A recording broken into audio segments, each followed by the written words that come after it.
تو ان سب مخلوقات میں افضل مخلوق جو ہے وہ انسان ہے، انسان۔ تو ہم اس پر اللہ کا شکر ادا کریں، ہم انسان ہیں۔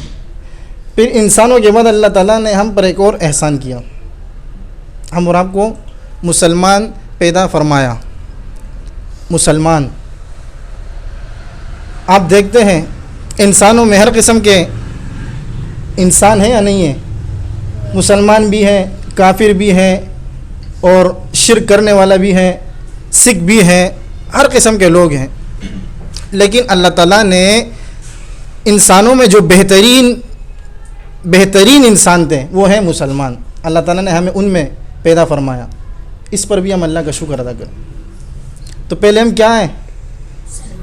پہلے ہم انسان، اس پر ہم اللہ کا شکر ادا کریں۔ دوسرے نمبر پر ہم کیا ہیں؟ مسلمان، اس پر بھی ہم اللہ کا شکر ادا کریں۔ تیسرے نمبر پر ہم کیا ہیں؟ ہم حضور صلی اللہ علیہ وسلم کے امت کے اندر ہیں۔ ہم اللہ تعالیٰ نے ہمیں حضور صلی اللہ علیہ وسلم کے امت میں پیدا فرمایا۔ ابھی دیکھیں نا، حضور صلی اللہ علیہ وسلم پیغمبر ہیں نا، حضور صلی اللہ علیہ وسلم کے علاوہ اور بھی بہت سارے پیغمبر ہیں، تقریباً کم و بیش 1,24,000 پیغمبر ہیں، لیکن حضور صلی اللہ علیہ وسلم ان سب میں ایک نمبر پہ ہیں، امام الانبیاء ہیں، دونوں جہانوں کے سردار ہیں، اور حضور صلی اللہ علیہ وسلم حبیب اللہ ہیں، اللہ تعالیٰ کے حبیب ہیں۔ تو حضور صلی اللہ علیہ وسلم کی امت میں پیدا فرمانا یہ اللہ تعالیٰ کا بہت بڑا احسان ہے، اس پر بھی ہم اللہ کا شکر ادا کریں۔ تو میں آپ کو یاد کرا رہا ہوں، پہلے نمبر پر ہم پر اللہ تعالیٰ نے جو احسان کیا وہ کیا ہے؟ ہم انسان ہیں۔ دوسرے نمبر پر ہم کیا ہے؟ دوسرے نمبر پر مسلمان۔ تیسرے نمبر پر ہم کیا ہیں؟ حضور صلی اللہ علیہ وسلم کی امت میں ہیں، حضور صلی اللہ علیہ وسلم کی امت میں ہے، یہ اللہ کا بہت بڑا احسان ہے۔ پھر حضور صلی اللہ علیہ وسلم کی امت میں ہونے کے بعد بہت سارے لوگ ہیں جو کلمہ پڑھتے ہیں، کوئی پڑھتے ہیں کوئی نہیں پڑھتے، کوئی کفر کرتا ہے، کوئی شرک کرتا ہے، کوئی کیا کرتا ہے، کوئی کیا کرتا ہے، لیکن اس کے اندر بھی تمام سے ہٹ کر اللہ تعالیٰ نے ہمیں کلمہ نصیب فرمایا، لا الہ الا اللہ محمد الرسول اللہ۔ جب سے حضور صلی اللہ علیہ وسلم کو نبوت ملی، نبوت کے بعد یہ تمام انسان جو ہے نا، یہ حضور صلی اللہ علیہ وسلم کی امت ہے، یہ تمام ہم تمام حضور صلی اللہ علیہ وسلم کی امت میں ہیں، لیکن ان میں کچھ ایسے لوگ ہیں جو کلمہ نہیں پڑھتے، لا الہ الا اللہ محمد رسول اللہ نہیں پڑھتے ہیں، تو کیا ہے؟ وہ اس سے خارج ہیں، ان لوگوں پر اللہ کا احسان نہیں ہے، احسان ہم پر ہے، تو اس پر بھی ہم اللہ کا شکر ادا کریں۔ کتنے احسانات ہیں؟ اس کے علاوہ بہت سارے احسانات ہیں۔ اللہ تعالیٰ نے جو ہمیں کلمہ نصیب فرمایا، لا الہ الا اللہ محمد الرسول اللہ، تو ہم اس کلمے کے بعد ہم دین کے، اسلام کے ہم پابند ہیں، اللہ تعالیٰ کے احکامات اور حضور صلی اللہ علیہ وسلم کے جتنے بھی طریقے ہیں ہم ان تمام طریقوں کے پابند ہیں۔ جو ہم پڑھتے ہیں لا الہ الا اللہ محمد الرسول اللہ، تو اس کا معنی کیا ہے؟ لا الہ الا اللہ، نہیں ہے کوئی معبود سوائے اللہ کے، اللہ کے سوا کوئی عبادت کے لائق نہیں، اور محمد الرسول اللہ، حضرت محمد صلی اللہ علیہ وسلم اللہ تعالیٰ کے رسول ہیں۔ تو اس کلمے کے اندر بھی معنی کے اندر ہمیں ایک سبق ملتا ہے کہ نہیں ہے کوئی معبود سوائے اللہ کے، اللہ کے سوا کسی کی بھی عبادت نہیں کرنی ہے، صرف اور صرف عبادت کس کی کرنی ہے؟ اللہ۔ عبادت کس کی کرنی ہے؟ اللہ کی۔ اللہ کے سوا بتوں کی جو ہے نا پوجا نہیں کرنی ہے۔ کوئی آنکھ کے سامنے جھکتے ہیں، کوئی پتہ نہیں کیا کیا دنیا میں بہت سارے ہیں، تو ہم صرف اور صرف اللہ کے آگے جھکیں گے، بس صرف اور صرف اللہ کے آگے۔ یہ کلمے کے معنی میں ہمیں سبق ملتا ہے، محمد الرسول اللہ، حضور صلی اللہ علیہ وسلم اللہ تعالیٰ کے رسول ہیں، تو اس کے مقصد میں ہمیں کیا ملتا ہے؟ مقصد، ہر چیز کا ایک معنی ہوتا ہے، ایک مقصد ہوتا ہے، فضیلت ہوتی ہے۔ تو کلمے کے اندر ہمیں مقصد میں کیا ملتا ہے کہ اللہ سے ہونے کا یقین، اور مخلوق سے کچھ بھی نہ ہونے کا یقین ہمارے دل میں آ جائے کہ اللہ کے سوا کسی سے کچھ بھی نہیں ہوتا، اللہ کے سوا کسی سے کچھ بھی نہیں ہوتا، صرف اور صرف ایک اللہ سے ہوتا ہے بس. اور حضور صلی اللہ علیہ وسلم کی طریقوں میں دونوں جہانوں کی کامیابی کا یقین اور غیروں کی طریقوں میں دونوں جہانوں کی ناکامی کا یقین ہمارے آپ کے دلوں میں آ جائے. جو حضور صلی اللہ علیہ وسلم کے طریقے ہیں نا، اس کے اندر کامیابی ہے بس. جو غیروں کی طریقے ہیں اس کے اندر ناکامی ہے، 100% ناکامی ہے. اس کلمے کا مقصد یہ ہے. اس کا تو علماء بیان کرتے ہیں، 3 4 گھنٹے لگاتے ہیں، اس کا مقصد ختم نہیں ہوتا. ابھی دیکھو نا، یہ 7 آسمانوں کو کس نے پیدا فرمایا؟ اللہ نے. 7 زمینوں کو کس نے پیدا فرمایا؟ ہمیں کس نے پیدا فرمایا؟ اسی طرح چلتے جاؤ، بولتے جاؤ.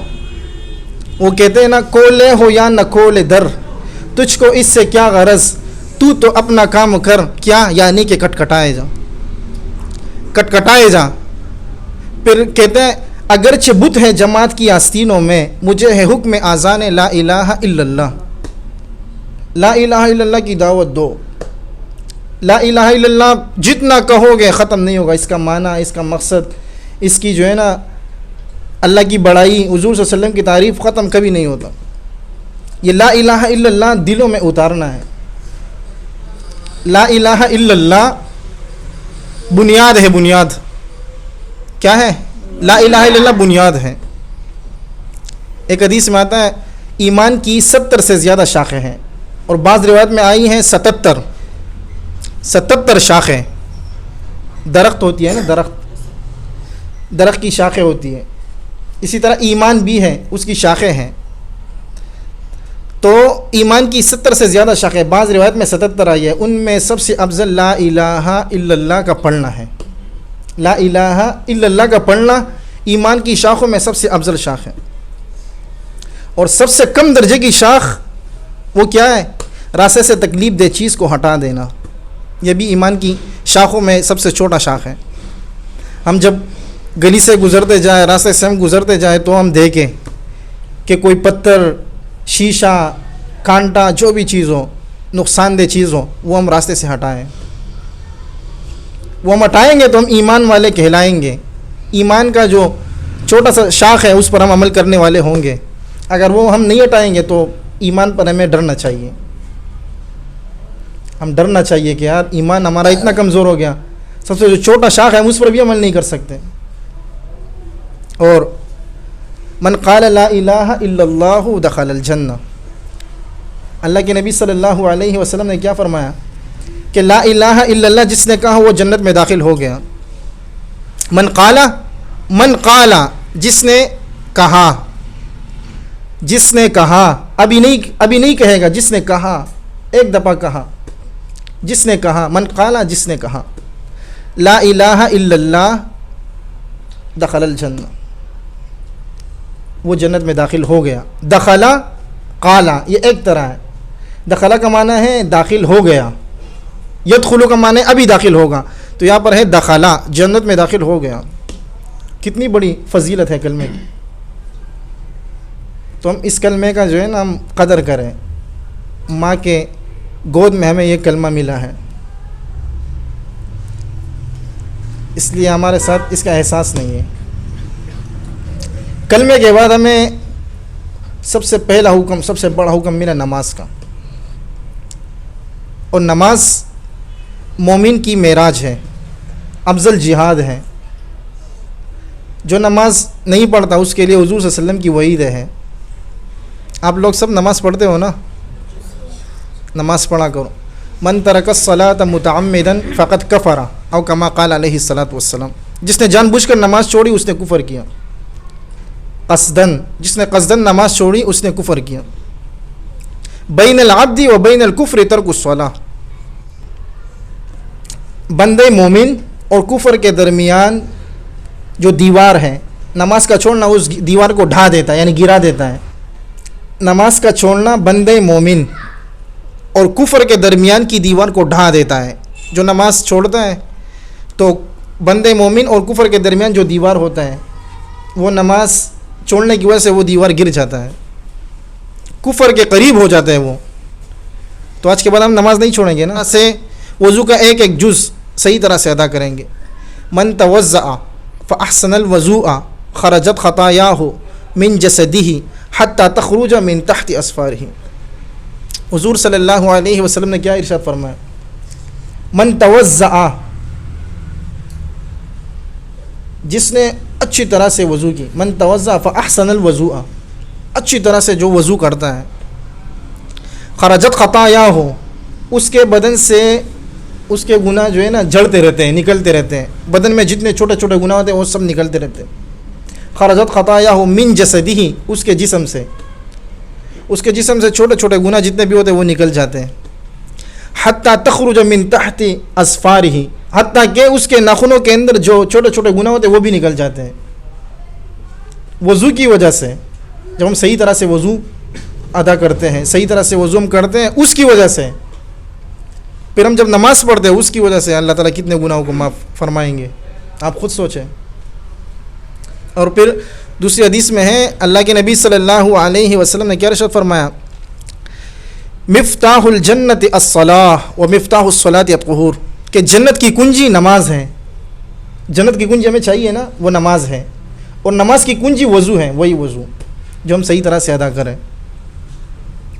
صحیح طرح سے ہم نے وضو ادا کی, پھر اس کے بعد ہم نے صحیح طرح سے نماز پڑھ لی, تو جنت کی کنجی یہی نماز ہے اور نماز کی کنجی وہی وضو ہے. تو صحیح طرح سے ہم وضو کا اہتمام کریں گے نا, صحیح طرح سے, پھر اس کے بعد صحیح طرح سے نماز پڑھیں گے نا, اور ہر نماز کو پابندی سے پڑھیں گے. ایک حدیث میں آتا ہے جس نے 40 دن, مفہوم ہے, جس نے 40 دن تکبیر اولیٰ کے ساتھ نماز پڑھی 40 دن, تو اللہ تعالیٰ اس کو 2 پروانے دیتے ہیں. پروانے کا مطلب ہے انعام, 2 انعام دیتے ہیں. ایک وہ منافق نہیں مرتا, نفاق سے بری ہونے کا اور جہنم سے چھٹکارے کا, وہ جہنم میں نہیں جائے گا. تو ایک بندہ جہنم میں نہیں گیا تو وہ کدھر گیا؟ جنت میں گیا نا. آخرت میں تو صرف 2 چیزیں ہیں, جنت اور جہنم.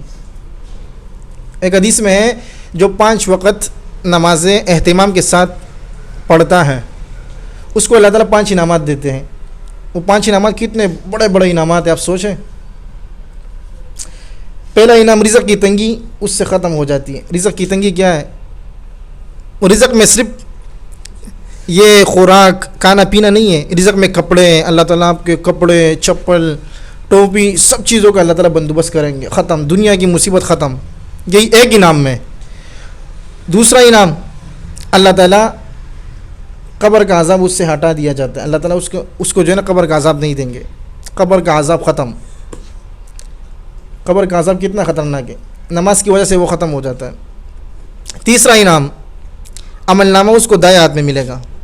جس کو دائیں ہاتھ میں عمل نامہ ملے گا نا تو وہ خوش, اتنا خوش, قرآن نے بیان کیا ہاں اقرؤوا کتابیہ, اتنا خوش ہوگا, سب لوگوں کو دکھائے گا مجھے نامہ اعمال دائیں ہاتھ میں ملا ہے. اور جس کو بائیں ہاتھ میں ملے گا وہ اتنا افسوس کرے گا, یہاں تک کہ وہ بائیں ہاتھ جو ہے نا وہ پیچھے چھپائے گا اور دائیں ہاتھ کو یہاں تک کھائے گا. تو کتنا افسوس کی بات ہوگی اگر ہمیں بائیں ہاتھ میں ملے. لیکن نماز کی برکت سے اللہ تعالیٰ ہمیں دائیں ہاتھ میں دے گا. اور 5واں انعام کیا ہے؟ اللہ تعالیٰ اس کو بغیر حساب کتاب کے جنت میں داخل فرمائے گا. تو ایک آدمی بغیر حساب کتاب کے جنت میں داخل ہو گیا تو وہ کامیاب ہو گیا نا.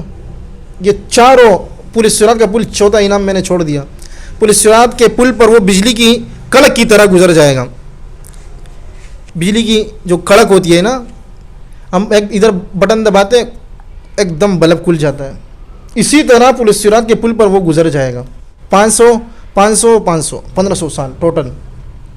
اور بال سے وہ باریک ہے, بال سے باریک, اور پانی سے نرم ہے. وہ پانی کتنا نرم ہے نا, اس پر پاؤں رکھتے ہیں تو وہ پتہ بھی نہیں چلتا. اسی طرح وہ اس سے بھی زیادہ نرم ہے. تو نماز کی برکت سے اللہ تعالیٰ یہ انعامات دیتے ہیں. تو ہم نماز کا اہتمام کریں گے نا. اس کے بعد آخری بات کرتا ہوں, آخری بات. حضور صلی اللہ علیہ وسلم نے کیا ارشاد فرمایا؟ من ستر مسلمن سترہ اللہ یوم القیامہ, کہ جس نے کسی مسلمان کا عیب چھپایا کسی مسلمان کا عیب اگر ہم چھپائیں گے تو اللہ تعالیٰ قیامت کے دن ہمارا عیب چھپائیں گے. آپ کسی مسلمان کا عیب چھپائیں گے, اللہ تعالیٰ آپ کا عیب قیامت کے دن چھپائیں گے. آپ کے جتنے بھی گناہ ہوں گے وہ اللہ تعالیٰ کسی کو نہیں دکھائیں گے, بلکہ اسی عمل کی وجہ سے شاید اللہ تعالیٰ آپ کے تمام گناہوں کو چھپائیں گے بھی, اور شاید اللہ تعالیٰ معاف کرے اس عمل کی وجہ سے. اور دوسری حدیث میں ہے حق المسلم علی المسلم خمس, مسلمان کے اوپر 5 حقوق ہیں. مسلمان, یہ ایک سوال ہے, بچوں نے کہا تھا کہ کچھ اور سوالات بھی کریں نا. ایک سوال یہ ہے, مسلمان کے اوپر کتنے حقوق ہیں؟ یہ سوال ہے, مسلمان کے اوپر کتنے حقوق ہیں؟ 5. کون کون سے ہیں؟ رد السلام, سلام کا جواب دینا. وعیادت المریض, مریض کی بیمار پرسی کے لیے جانا. واتباع الجنائز, مسلمان کے جنازے میں شریک ہونا. واجابت الدعوہ, مسلمان کی دعوت کو قبول کرنا. وتشمیت العاطس, اور مسلمان جب چینکے اس کے جواب میں یرحمک اللہ کہنا. یرحمک اللہ کہنا. تو مسلمان کے اوپر کتنے حقوق ہیں؟ ہم 5 حقوقوں کا اہتمام کریں گے, خیال کریں گے نا. رد السلام, جو ہمیں سلام کرے اس کو ہم جواب دیں گے نا, وعلیکم السلام. رد السلام, سلام کا جواب دینا. اور رد السلام. وعیادت المریض, مریض کی بیمار پرسی کے لیے جانا. کوئی کوچنگ نہیں آئے نا, کوئی بچہ پتہ چلا وہ بیمار ہے, اس کی بیمار پرسی کے لیے جانا, اس پر ہم عمل کریں گے نا, کیونکہ اس کا ہم پر حق ہے. رد السلام وعیادت المریض, مریض کی بیمار پرسی کے لیے جانا. واتباع الجنائز, اور جنازے میں شریک ہونا, جنازے میں شریک ہوں گے نا. واجابت الدعوہ, اور مسلمان کی دعوت کو قبول کرنا, ہمارے لیے دعوت کرے تو ہم قبول کریں گے. واجابت الدعوہ وتشمیت العاطس, مسلمان جب چینکے, چینکنا جانتے ہو چینکنا, چینکنے کے جواب میں وہ الحمدللہ کہے گا, اور آپ کہیں گے یرحمک اللہ. چینکنے کے جواب میں یرحمک اللہ کہہ کر دینا. صحیح ہے, ہو گئے. اچھا, تیسری حدیث, المسلم من سلم المسلمون من لسانه ویدہ. المسلم من سلم المسلمون, مجھے یہ باتیں آپ سے کرنی تھی. وہ 2 باتیں جو کلمہ اور نماز کی باتیں ہو گئی نا, وہ تو میں نے ایسے ہی شروع کر دیا تو بس ختم نہ ہونے کا. وہ پھر ایسی بات ہے کہ کیونکہ نماز اور کلمہ بھی بہت ضروری چیزیں ہیں, لیکن میں آپ سے یہی بات کرنے کے لیے میرے دل میں تھا کہ میں یہ باتیں کروں گا. وہ کیا ہے؟ المسلم من سلم المسلمون من لسانہ ویدہ. کامل مسلمان وہ ہیں. کامل مسلمان کون ہے؟ یہ بھی ایک سوال ہے. کامل مسلمان کون ہے؟ احادیث سے ثابت ہے, وہی احادیث سے میں جواب دیتا ہوں. کامل مسلمان کون ہے؟ کسی کو آتا ہے؟ نہیں. اچھا سیکھو. کامل مسلمان وہ ہیں جس کے ہاتھ اور زبان سے دوسرا مسلمان محفوظ رہے. آپ کے ہاتھوں سے اور زبانوں سے کسی کو تکلیف نہ ہو, بس آپ کامل مسلمان ہو. دوسری حدیث میں ہے لا یؤمن احدکم حتی یحب لاخیہ ما یحب لنفسہ. آپ اس وقت تک کامل مومن نہیں بن سکتے. حضور صلی اللہ علیہ وسلم ارشاد فرما رہے ہیں حدیث کہ لا یؤمن احدکم, کوئی بھی بندہ کامل مسلمان نہیں ہو سکتا, کوئی بھی کامل مسلمان نہیں ہو سکتا. حتی یحب لاخیہ ما یحب لنفسہ, جب تک کہ وہ اپنے لیے جو پسند کرتا ہے اپنے مسلمان بھائی کے لیے پسند نہ کرے. اپنے لیے جو پسند کرتے ہو نا وہ دوسرے مسلمان کے لیے بھی پسند کرو, تو آپ کامل مومن ہو, آپ مومن کہلاؤ گے, ورنہ نہیں. دوبارہ لا یؤمن عبد بھی ہے احد بھی ہے. لا یؤمن احد حتی یحب لاخیہ ما یحب لنفسہ. جو اپنے لیے پسند کرتا ہے اپنے مسلمان بھائی کے لیے اگر پسند نہ کرے نا تو یہ کامل اور مسلمان نہیں کہلائے گا. اچھا, ایک اور حدیث, جو نرم عادت سے محروم رہا وہ ساری بلائیوں سے محروم رہا. نرم عادت, ہم بچوں کو گالیاں دیتے ہیں یا نہیں دیتے؟ دیتے ہیں. کیوں؟ ہم غصے ہو جاتے ہیں نا, تو غصہ نہیں ہونا چاہیے. نرمی, ہم لوگوں کے ساتھ نرمی کے ساتھ بات کریں, بچوں کے ساتھ ہم نرمی کے ساتھ بات کریں. ہم نے اپنی بات اتنی لمبی کر دی یار, یہ کون دیکھے, آپ لوگ بھی بور ہو جائیں گے. خیر یہ میں نے تو آپ کو بتایا پہلی ملاقات ہے, گپ شپ کر رہے ہیں, پھر اس کے بعد انشاءاللہ 5 منٹ 4 منٹ 10 منٹ اس طرح کریں گے. ابھی تو آپ کا جو ٹیچر ہے وہ اٹھنے کا نام نہیں لے رہا, وہ آپ کو لیکچر دینے کا نام نہیں لے رہا, تو میں آپ لوگوں کے ساتھ گپ شپ لگا رہا ہوں. حضور صلی اللہ علیہ وسلم نے کیا فرمایا, جو نرم عادت سے محروم رہا وہ ساری بلائیوں سے محروم رہا, سارے خیروں سے وہ محروم رہا. تو نرم عادت اپنے اندر ڈالنی چاہیے نا, نرم عادت کا ہم خیال کریں گے نا, اپنے اندر نرمی پیدا کریں گے. خیر الناس من ينفع الناس, خیر الناس من ينفع الناس, چھوٹے چھوٹے احادیث ہیں, کتنا مختصر ہے دیکھو. خیر الناس من ينفع الناس, لوگوں میں بہترین کون ہے, یہ بھی ایک سوال ہے, یہ بھی ایک سوال ہے. لوگوں میں بہترین کون ہے, میں نے آپ لوگوں سے سوال کیا. حضور صلی اللہ علیہ وسلم نے کیا فرمایا, خیر الناس من ينفع الناس, جو لوگوں کو فائدہ پہنچائے وہی بہترین ہے. لا يرحم اللہ من لا يرحم الناس, یہ بھی ایک حدیث ہے, لا يرحم اللہ من لا يرحم الناس. اللہ تعالیٰ اس شخص پر رحم نہیں کرتا جو لوگوں پر رحم نہ کرے. تو ساری باتیں رحم کرنے والی ہیں, جو سارے احادیث میں نے آپ کے سامنے رکھ دی نا, یہ سارے لوگوں پر رحم کرنے والے کی فضیلت میں ہے کہ آپ لوگوں پر رحم کرو, لوگوں کے ساتھ نرمی کرو, لوگوں کے حقوق ادا کرو, اچھے اخلاق پیدا کرو, اچھے اخلاق. بس آخری ایک سوال ہے اور آخری میں اپنی بات کو ختم کرتا ہوں. اسلام کا خلاصہ کیا ہے؟ حضرت مولانا ترجمی صاحب نے فرمایا اسلام کا خلاصہ 2 چیزیں. اسلام کا خلاصہ 2 چیزیں, ایک عبادات اور دوسری چیز کیا ہے, اخلاقیات. عبادات, اخلاقیات. عبادات کا چیپٹر بہت چھوٹا ہے. کلمہ اگر کوئی پڑھے, کلمے کے بعد نماز کا اہتمام, 5 وقت کی نماز ہے بس, 5 وقت نماز کا اہتمام. اس کے بعد سال میں صرف 30 دن, مطلب 12 مہینوں میں صرف 1 مہینہ روزہ, اور حج جو مالدار ہے اس پر ہے بس, وہ حج کا اہتمام کریں گے, اور وہ بھی زندگی میں صرف 1 دفعہ, اور زکوٰۃ ہے وہی مالداروں پر ہے. تو کتنا مختصر عبادات ہے نا. اور دوسرا چیپٹر ہے جو اسلام کا خلاصہ 2 چیز, اس میں دوسری چیز کیا ہے, اخلاقیات. اخلاقیات کا چیپٹر بہت بڑا ہے. تو اخلاقیات مشکل چیزیں ہیں, مشکل. ہم دیکھتے ہیں نا, ہم جب پرچہ حل کرتے ہیں, تو پرچے میں اساتذہ ٹیچر ہمیں کیا کہتے ہیں کہ پہلے آسان سوالات حل کرو, آخر میں مشکل سوالات حل کرو, یہی کہتے ہیں نا. تو عبادات مختصر ہے, آسان ہے, اخلاقیات مشکل ہیں. ابھی دیکھو نا, نماز پڑھنے والے بہت ملیں گے, حج کرنے والے بہت ملیں گے, روزہ رکھنے والے بہت ملیں گے, زکوٰۃ دینے والے بہت ملیں گے, لیکن اخلاق کسی کے بھی اچھے نہیں ہیں. وہ چاہے علماء ہو, چاہے نیک لوگ ہو, چاہے تبلیغ والے ہو, چاہے اخلاق کا جنازہ ہم نے اٹھا دیا. ہم اخلاق کا اہتمام کریں, باتوں میں ایسا مٹاس لائیں, ایسا مٹاس کہ ہم بات کریں تو لوگوں کے دل پر وہ بات لگیں. مٹاس, ایک میٹھی بات کا اثر اتنا زیادہ ہوتا ہے, اگر وہ پانی میں ڈالے نا تو پانی جو ہے نا میٹھا ہو جاتا ہے, اور جو تیز بات کرتا ہے, چیر پاڑنے والی جو بات ہوتی ہے نا, وہ پانی کو جو ہے نا وہ کڑوا کر دیتا ہے, خراب کر دیتا ہے.